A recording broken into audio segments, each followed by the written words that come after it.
Buen día, seguimos con Plano Inclinado en esta notas de pandemia. Y para mí no lo voy a hacer completo porque quiero hacerlo en una sesión mejor grabada con las ecuaciones bien hechas, pero sí quiero insistir en por qué a veces no sale. Es frecuente en la práctica docente que algún alumno llega y me dice, oiga profesor, resolví este problema de plano inclinado y resulta que no da. Y no da, y no da, y no da. Y incluso ha llegado a los grupos de estudio, ¿no? Que, por ejemplo, de ingeniería física. Y la razón es algo un poco truculenta que tiene que ver con la estructura matemática y la física del problema de plano inclinado. ¿Okay? Entonces aquí solamente voy a dar el esbozo. Habrá una clase especial en la cual yo hable específicamente con todos los numeritos de este tipo de cosas. Entonces, bien, fíjense bien.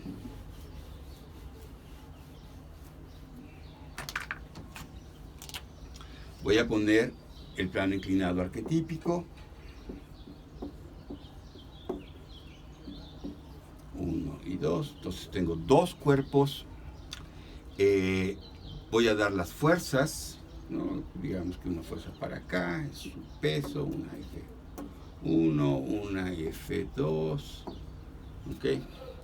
Y entonces puedo resolver este sistema de tal manera que tenga yo la masa 1 por A1 igual a la suma de fuerzas en I, ¿ok?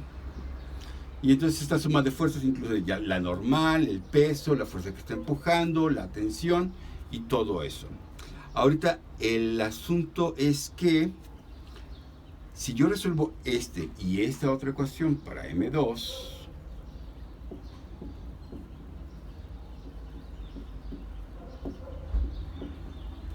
puedo obtener un resultado. Digamos que la aceleración tiene algún valor, digamos, de 2 metros sobre segundo, ¿ok? Y el positivo o negativo ahorita no me importa, y este sistema resulta que está bien y bonito. Es consistente, pero usualmente los profesores gustan de incluir fuerzas de fricción. Y entonces ahí es donde nace el problema. Entonces ponemos una fricción F que va a ser igual a ¿quién? Entonces, déjenme ponerlo de una vez completito para que quede claro en dónde está el problema.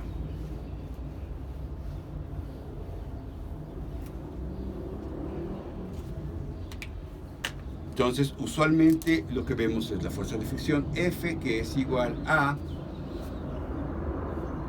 mu veces la fuerza normal. ¿Ok? Les recuerdo que la fuerza normal no necesariamente es el peso, no tiene el tamaño del peso. Entonces, ojo, esta cosa la ponen así y es un número. ¿Ok? Y nos dicen que además se opone al movimiento. Entonces, si mi masa se mueve para allá, déjenme quitarle. Se mueve para allá, entonces la fuerza F va para acá. Si mi masa se mueve para acá, la fricción va para allá. ¿Ok? Y hasta ahí todo parecería ser perfecto.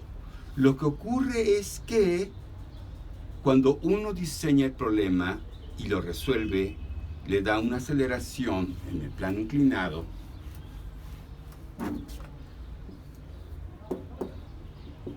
digamos que se mueve en este sentido, y entonces uno pone fuerzas de fricción, y entonces como uno dice, esta cosa va para allá, entonces pone las fuerzas de fricción para acá,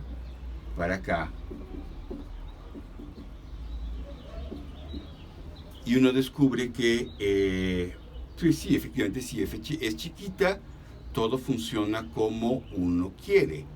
pero resulta que a veces la fuerza no está bien puesta y entonces resulta que el sistema se mueve para acá. Y diseñamos el problema con fuerzas de fricción en este sentido. Entonces, el problema nace en que las fuerzas de fricción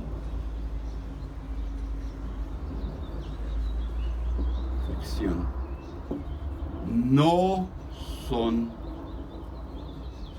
compatibles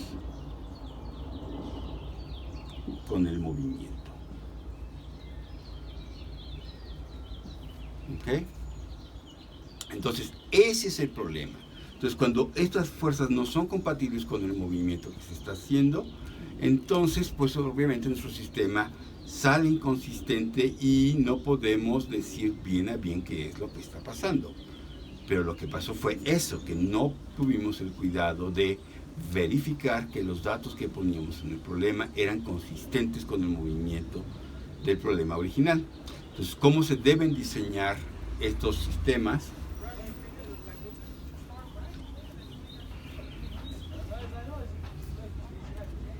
En realidad se deben de construir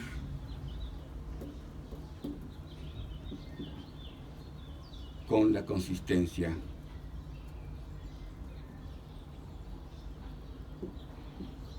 de soluciones matriciales, ¿no? Y ya saben ustedes que las matrices son las parientes de los vectores. De hecho, las matrices están conformadas por vectores. Entonces, de nuevo,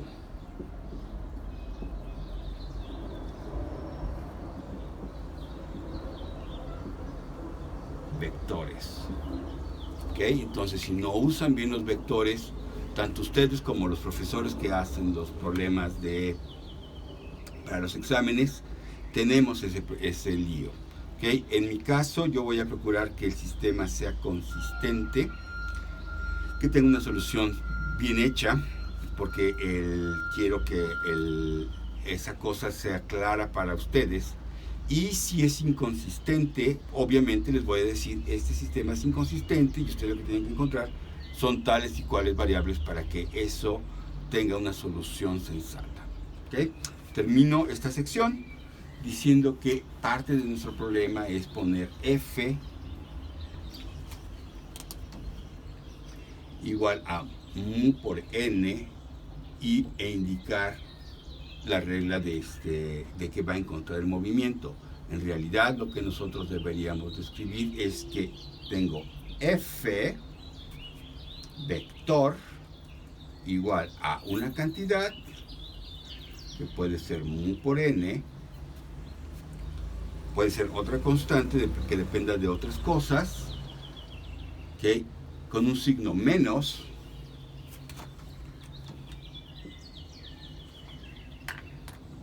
y que vaya contrario a la velocidad. Pero si pongo esta velocidad así, incluyo dentro de esto el tamaño de b. Para evitar eso, lo que hago es dividir entre el tamaño de b. Y ya sabemos que esta cosa la denotamos con b gorrito. Entonces, la manera correcta de indicar este tipo de fricciones es F igual a menos mu por n por b gorrito. ¿Qué ventaja tiene escribirlo así? Que si ustedes escriben un programa de cómputo para resolver este tipo de cosas, inmediatamente, si cambia el signo de b, cambia el signo de f en el problema y entonces ustedes no lo tienen que poner a mano. Entonces, como verán, esto es importante de nuevo, poner las cosas de manera vectorial, no como una regla adicional. Nos vemos en el siguiente video.